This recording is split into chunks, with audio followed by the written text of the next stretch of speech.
तो फिर से एक और मैं खिलौना गीत लेके आई हूँ। तो आप लोग को जैसा भी लगेगा कमेंट में जरूर बताइएगा और इस गाने को ढेर सारा प्यार दुलार आशीर्वाद दीजिएगा। चलिए स्टार्ट करते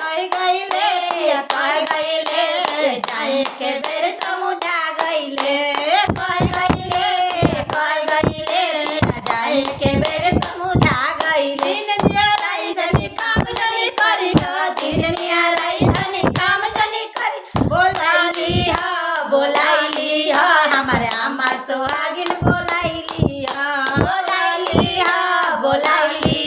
हमारे अम्मा सोहागिन सोहागिन काम नहीं करी है। अम्मा सोहागिन काम नहीं चलाई दी सोई धीरे से डंडा चलाई दी सोई धीरे से डंडा चला दी। गईले पिया जाए के मेरी समझा गईले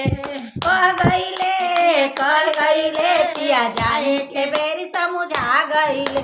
दिन नियाराई धनी काम चली करी दिन नियाराई धनी काम करी बोलाइली हमर भाभी सोहागिन बोलाइली